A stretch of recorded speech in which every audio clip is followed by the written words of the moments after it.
에밀리라고 하는 한 여인이 있었는데 세 딸을 키우고 있었습니다. 하루는 막내를 숙제를 도와주면서 해서는 안 되는 말을 하게 되었습니다. 너 정말 멍청하구나 라고 하는 말을 해버렸습니다. 엄마의 이 단어는 딸에게서는 해서는 안 되는 말이었습니다. 그 말을 들은 딸은 바로 아동보호센터에 가서 엄마를 고발하게 됩니다. 엄마는 어떻게 되었을까요? 라고 물어보면 그 엄마는 사회와 국가로부터 인지차별주의자로 낙인이 찍히고 감시 아닌 감시를 받으며 살아야 하는 혹독한 세상을 경험하게 됩니다. 대학에서 영문학을 가르치는 교수님이 어느 날 칠판에 소설의 제목을 적었는데 그 소설의 제목의 이름은 도스토옙스키의 백치라고 하는 것이었습니다. 백치라고 하는 단어를 칠판에 쓰는 교수님을 보고 학생이 고발하게 되었습니다. 학교에서는 더 이상 백치다, 바보다, 무능하다, 지능이다, 인재다, 천재다, 바보다 하는 이야기를 사용할 수 없는 인지평등의 세상에서 이루어집니다. 문제는 천재도 있고 바보도 있는데 어떤 사람을 향해서 천재라고 얘기해도 안 되고 바보라도 얘기해도 안 되는 세상이 된 거죠. 남자를 향하여 남자라고 표현하면 안 되는 세상, 여자에게 여자라고 부르면 안 되는 세상에서 그들이 살아야 하는 삶의 또 다른 인지평등이 만들어내는 삶의 고통이기도 했습니다. 교수님이 칠판에 백지라고 썼는데, 백치라고 썼는데 엄마가 아이를 가르치다가 멍청하다 이 한마디를 했는데 고발되어야 되는 세상은 당연히 현실이 아니라 소설에 등장하는 내용이기도 합니다. 소설 마니아라고 하는 것은 2026년 첫째 주에 베스트셀러가 되었습니다. 이런 세상이 되면 그 세상에서 믿음으로 살아야 되는 우리는 어떻게 살아야 할까요? 조종사를 뽑는데 공간 인지 능력에 대하여 차별하면 안 된다. 공간 인지 능력이 있는 사람이나 없는 사람이나 구별하지 말고 똑같이 조종사를 뽑아라 라고 표현한다면 그런 세상에서 비행기를 탈 수 있을까요? 어떤 세상을 만나든지 예수 그리스도의 제자로 살아가는 우리의 삶은 가장 본질적인 것에 붙잡아야 할 것은 무엇일까? 오늘 이 아침에 하나님의 말씀을 통하여 함께 추적해 보려고 합니다.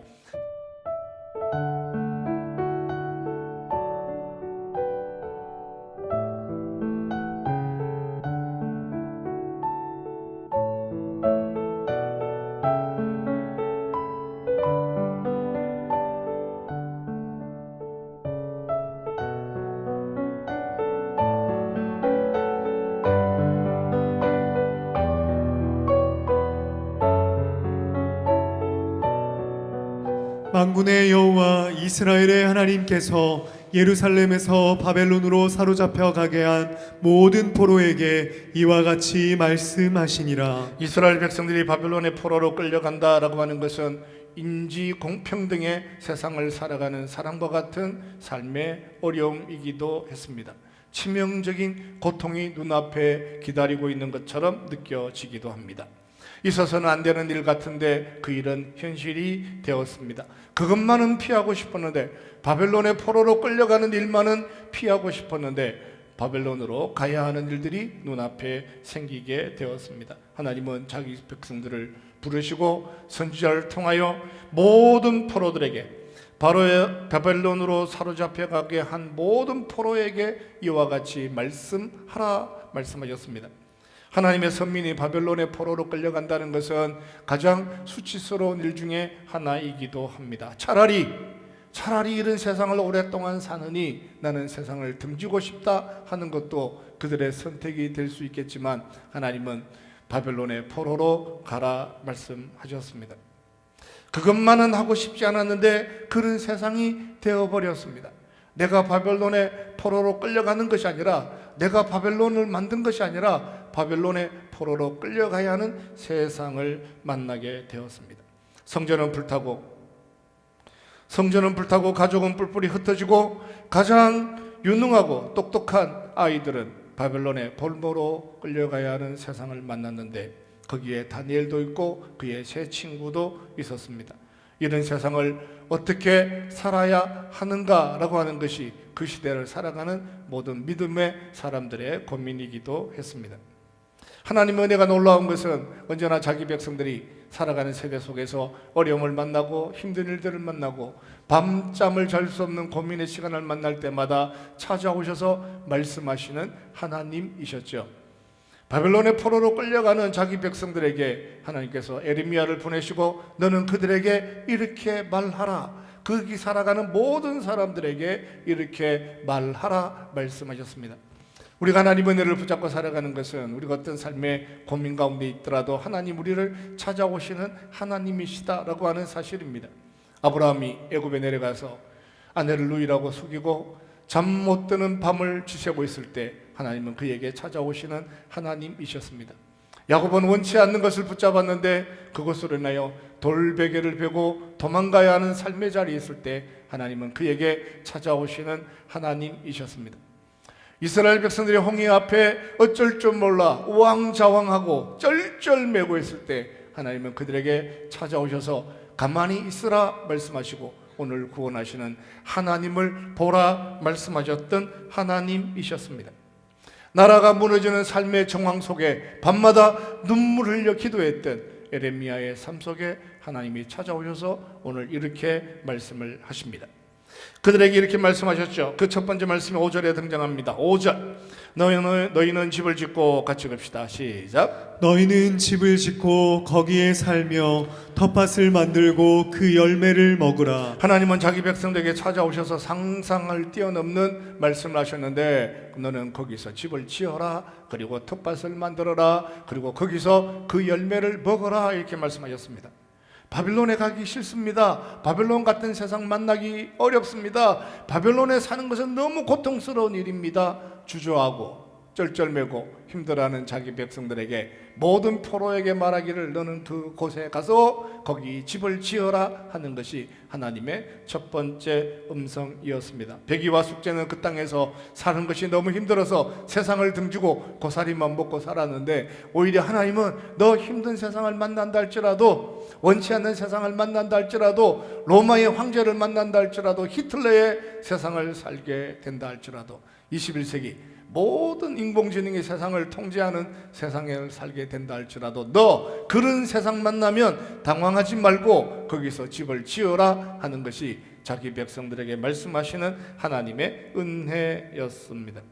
다니엘은 왕의 진비를 거부하기도 했지만 하나님은 포로로 끌려가는 모든 사람들에게 말하기를 집을 지어라 말씀하셨으니 다니엘도 믿음으로 살았으니 거기서 집을 지었겠죠. 이스라엘 백성들은 가을에 추수를 하면 광야에 나가서 초막을 짓습니다. 그리고 초막을 짓고 밤하늘에 별을 보면서 아브라함에게 약속하셨던 하나님의 은혜가 어떻게 자기의 삶에 임하게 되었는지에 대하여 꿈꾸고 살아가는 시간을 가지죠.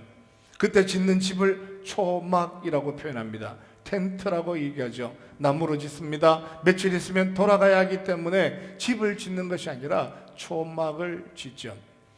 7일 뒤면 돌아가야 되는 삶의 자리를 살아야 되는 이스라엘 백성들에게 하나님은 초막을 짓고 하나님을 기억하라 말씀하셨습니다. 그런데 하나님은 바벨론의 포로로 끌려가는 자기 백성들에게 너는 포로로 끌려가면 바벨론에 살아가는 동안 거기서 집을 지어라 말씀하셨습니다. 왜 집을 지어야 하느냐라고 물어보면 집은 70년 동안 살아야 하기 때문이라고 말씀합니다.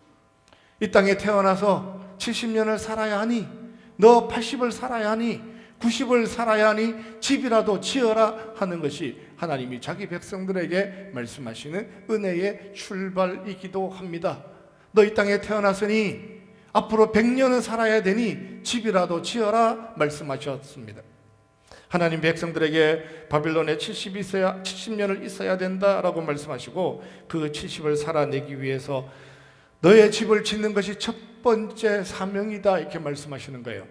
성전은 무너질 것이라고 하셨다면 하나님이 성전은 무너질 것이다 말씀하셨는데 성전은 무너졌어요. 바벨론의 포로로 끌려갈 것이다 라고 말씀하셨는데 바벨론의 포로로 끌려갔어요. 성전 무너진 거 걱정하지 말고 성전 무너진 거 걱정하지 말고 너는 거기서 너의 거할 집을 지어라 말씀하셨습니다. 성전 지었다고 하나님이 망하는 것이 아니다 라고 말씀하십니다. 성전 무너졌다고 하나님을 네가 걱정하지 말아라. 성전은 내가 다시 세울 것이니 너는 너 살아가는 삶에 가장 필요한 첫 번째 집을 짓는 일에 수고하고 살아라 하는 것이 하나님의 약속이었습니다. 그런 법 하나 만들어진다고 교회가 무너질 거라고 전전긍긍하지 말고, 그런 평등주의자 하나 나타나는 것 때문에 온 세상이 다 무너질 것처럼 쩔쩔매지 말고, 인공지능 얘기하니까 마치 모든 로봇이 세상을 지배할 것처럼 쩔쩔매지 말고, 성전 무너지는 것 하나님이 하시는 일이니 걱정하지 말고 그 속에서 가장 작은 일에서 하나님을 사랑하고 살아라 말씀하시는 거예요. 황제가 신이 되었다고 해서 하나님의 나라가 무너지는 것 아니다 말씀하셨습니다.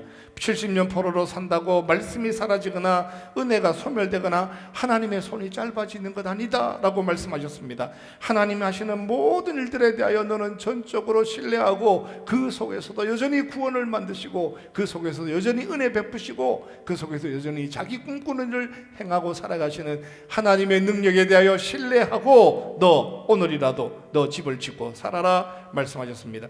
성전 무너졌다고 하나님을 걱정하지 말아라. 내 집이 너는 너의 집이나 지어라 하시는 것이 하나님의 사랑이었습니다. 재미있는 것은 집은 짓지만 땅은 사지 말아라 이렇게 말씀하십니다. 땅은 텃밭이면 족하다 하시고 너희가 먹을 만한 일용할 양식 정도만 있으면 되니까 집 짓고 밭은 농장을 만드는 것이 아니라 텃밭 정도 만들어서 언젠가 떠나게 되면 다시 고향으로 돌아가게 되면 영원한 땅, 약속의 땅에서 살아가니 그 약속의 땅에서 살아갈 때를 생각하면서 땅은 사지 말고 집은 지어라 말씀하셨어요.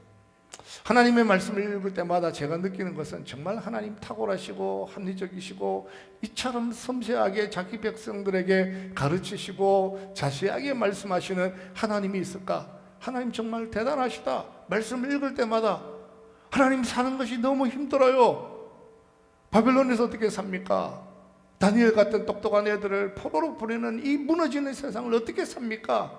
성전이 무너졌잖아요. 왕들이 사라졌습니다. 도대체 하나님 어디 계십니까? 이렇게 물으니까 성전 무너진 거 걱정하지 말고, 세상 그런 거 된 거 걱정하지 말고, 세상에 전쟁이 일어나는 거 걱정하지 말고, 왕들이 사라지는 거 걱정하지 말고, 나라와 나라가 분쟁하는 거 걱정하지 말고, 그 모든 일들은 하나님이 하시니까 너 오늘이라도 거기서 집을 짓고 텃밭 만들어서 그 열매를 먹고 살아야 되는 시간들을 잘 지켜가라 말씀하셨습니다.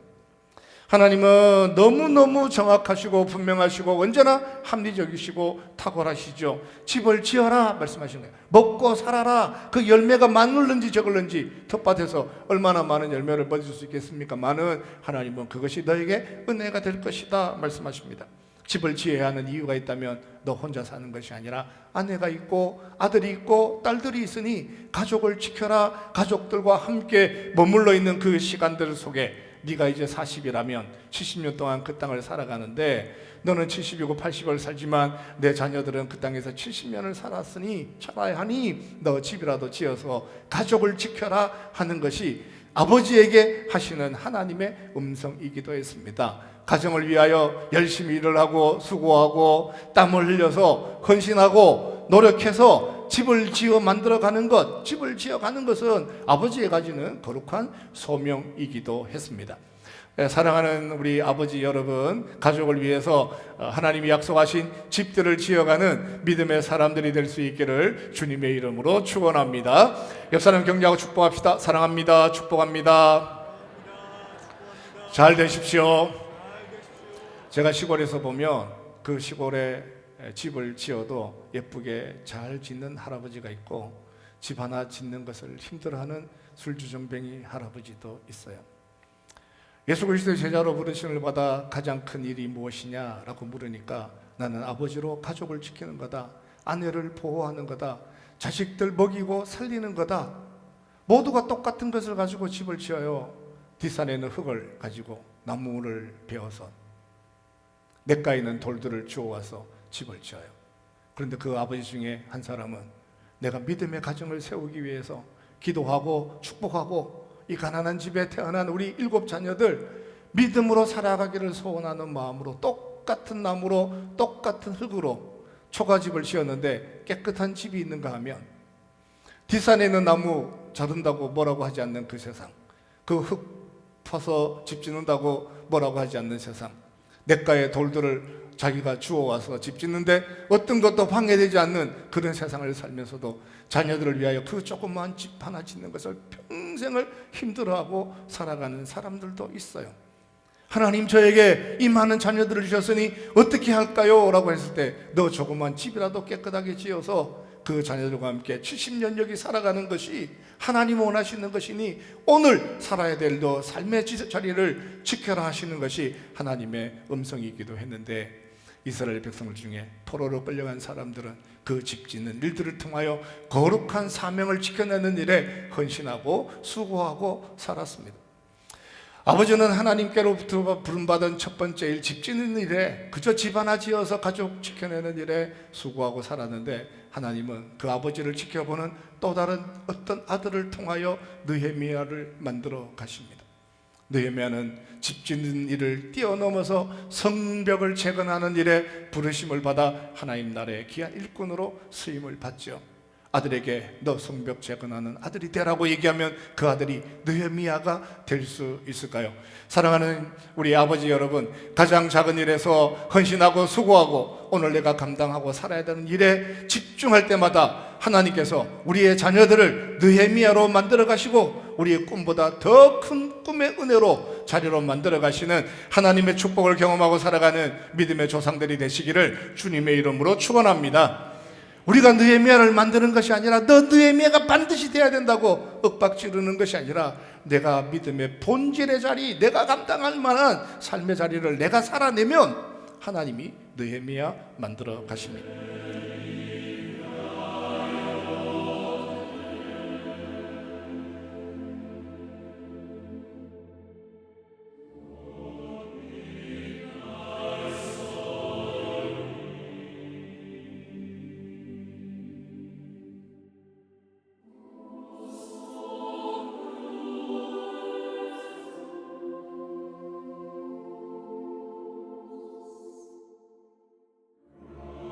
아내를 맞이하여 자녀를 낳으며 너희 아들이 아내를 맞이하며 너희 딸이 남편을 맞아 그들로 자녀를 낳게 하여 너희가 거기에서 번성하고 줄어들지 아니하게 하라. 하나님이 사랑이 우리에게 이렇게 말씀하셨어요. 이 본문을 읽으면서 하나님의 사랑이 느껴지십니까? 이야, 기가 막히다. 하나님 이 사랑, 하나님은 자기 백성들을 이렇게 사랑하시는구나. 자기 백성들을 축복하시고 어디에 무엇을 하고 살아가든지 창조의 질서를 따라 가장 본질적인 것에 헌신하고 수고하고 살아라. 그 속에서 반드시 하나님의 은혜를 경험하게 될 것이다 말씀하셨습니다.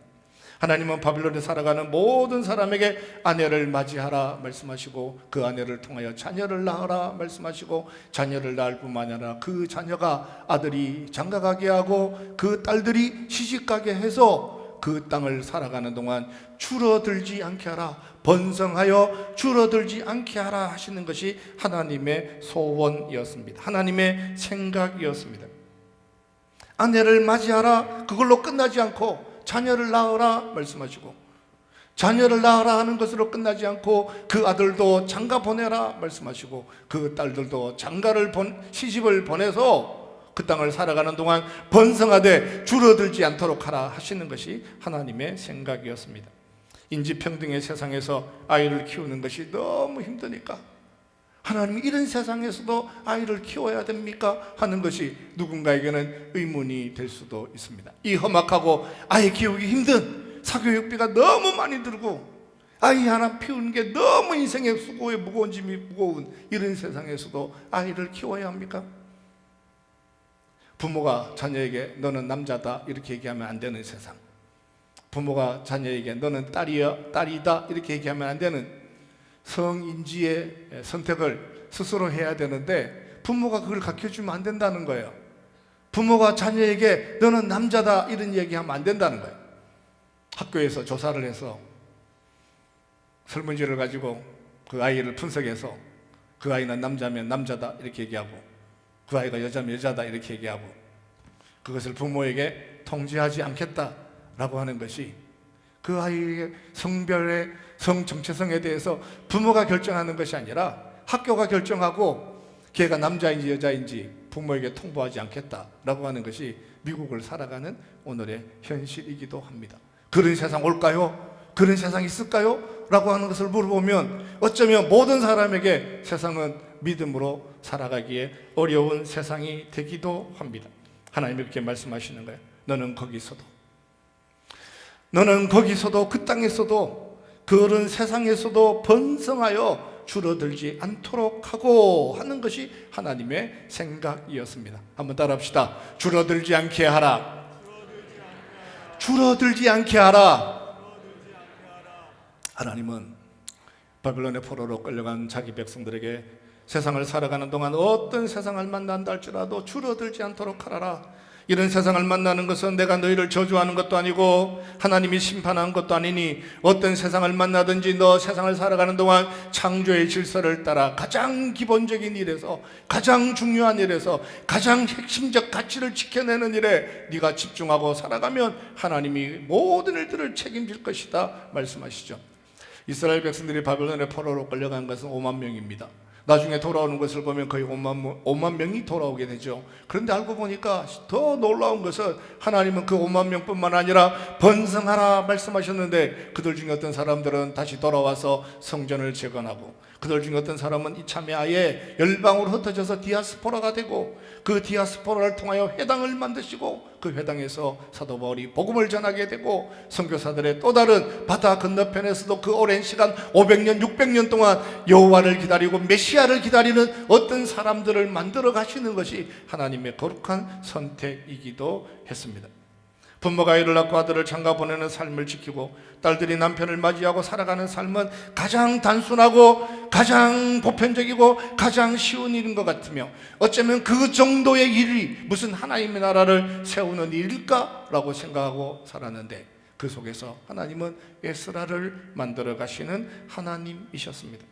부모는 그저 장가 보내는 것이 전부이고 딸을 시집 보내는 것이 전부인 줄 알았는데 그 많은 사람들 속에서 율법을 연구하고 말씀을 붙잡아내고 하나님의 나라를 위해서 위대한 인물로 만들어 가시는 것은 하나님이 하시는 일이다 말씀하셨습니다.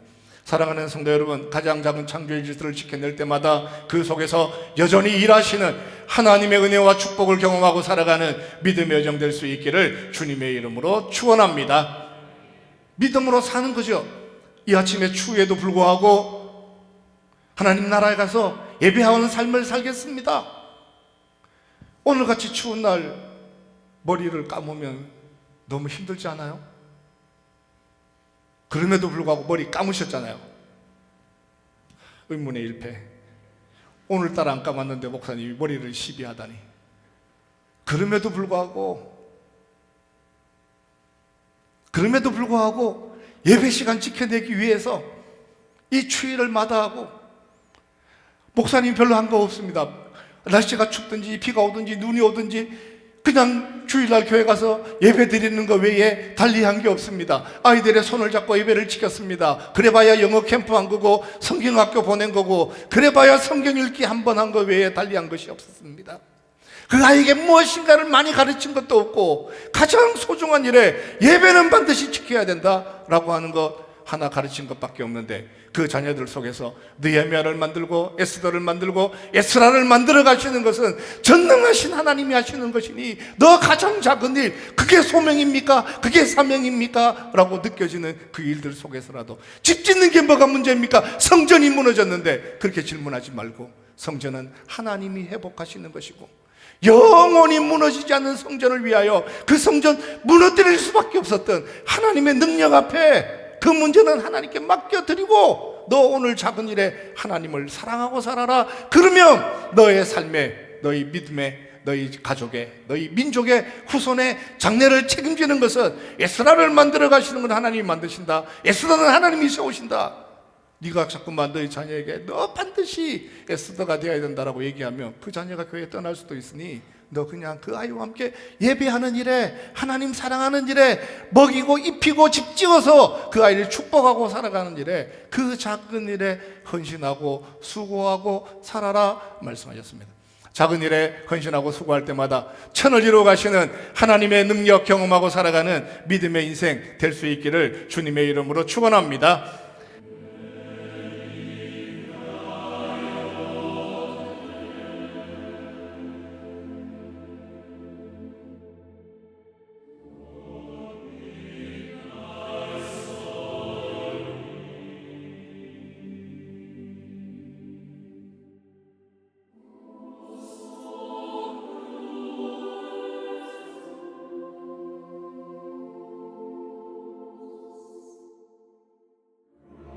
너희는 내가 사로잡혀가게 한 그 서금의 평안을 구하고 그를 위하여 여호와께 기도하라. 이는 그 성읍이 평안함으로 너희도 평안할 것임이라. 그래서 어떻게 살아야 되느냐라고 물으니까 집 짓고 아들 딸들을 시집장가 보내고 너는 그 속에서 이웃을 위하여 기도하고 살아라 말씀. 여호와께 기도하라. 그들을 위하여 여호와께 기도하라. 그들은 생전 처음 듣는 일이었죠. 이방인들을 위하여 기도하라 하는 이야기 처음 듣는 이야기예요. 예루살렘에 살 때는 모든 이웃들을 위해서 기도했습니다. 레위를 위하여, 유다를 위하여, 스데반을, 베냐민을 위해서 기도하고 살았죠.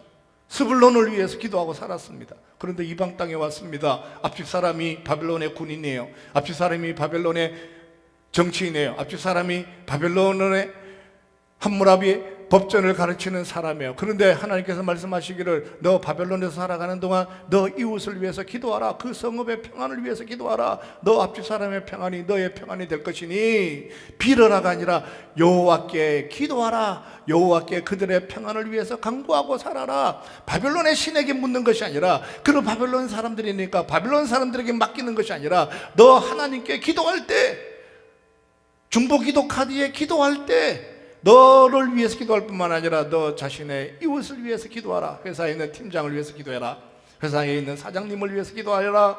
그 기도가 결국 너에게는 평안이 될 것이다. 나라와 민족을 위하여 기도할 때 대통령을 위해서 기도하여라. 정치인들을 기도하여라. 그들의 평안이 너의 평안이 될 것이다. 네가 세상을 살아가는 동안 너 자신을 위해서 기도할 뿐만 아니라 모든 이웃들을 위하여 축복하고 기도하는 삶의 자리를 지켜라. 그것이 하나님 나라의 평안이 될 것이고 그것이 언젠가는 너에게 축복의 기회가 될 것이다 라고 하는 것이 하나님의 은혜이기도 했습니다. 이런 대통령이 되게 해달라, 이런 나라가 되게 해달라, 이런 세상이 되게 해달라 라고 얘기하면 이렇게 하지 않는 대통령 만나고 이렇지 않은 나라 만나고 이렇지 않은 남자를 남자라고 얘기할 수 없는 나라 만나고 세상 만나고 인지평등이라는 얘기로 어떤 것도 모든 것을 평평하기를 공평하기를 원하는 세상 만난다 할지라도 그 세상에서도 낙심하지 말고 너는 그들 속에 하나님의 평안을 구하라 하는 것이 은혜이기도 했습니다. 그것은 세상을 살아가는 처세술이 아니었습니다. 여호와께 기도하는 척하고 세상에서는 겉모술수와 같은 엉뚱한 일로 얄팍한 잔머리로 세상을 살아가는 것이 아니라 너 앞집의 아저씨를 진정으로 사랑하고 살아가는 것이 세상의 평안을 구하는 것이니 그 성읍의 평강이 너에게도 평강이 될 것이다 라고 말씀하셨습니다. 정복하라, 이겨라, 다 없애버려라 말씀하지 아니하시고 성읍의 평안을 구할 때마다 너에게 있어야 할 또 다른 무엇인가를 준비하시는 하나님의 능력에 대하여 신뢰하고 살아라 말씀하셨습니다. 목사님, 이건 좀 너무 나약한 삶이 되지 않나요? 바벨론 같은 세상에서 황제가 신이 되는 세상에서 그렇게 사는 것이 하나님 원하시는 것입니까? 저도 그렇게 묻고 싶었는데 하나님이 이 말씀 속에 너 세상을 살아가는 동안 원치 않는 세상을 만난다 할지라도 당황하지 말고 집을 지어라, 텃밭을 만들어라, 그 열매를 먹어라. 너의 자녀들은 창조의 질서를 따라서 양육하고 살아라. 그러면 그 모든 것을 해결할 만한 또 다른 하나님의 나라의 일꾼들 느헤미야를 부르시고 에스라를 불러서 말씀을 지키고 에스라를 통하여 용기 있는 인생을 살아가게 하는 것은 하나님이 하시는 일이니 너 오늘 작은 일에서 하나님의 능력들을 경험하고 살아라 말씀하셨습니다.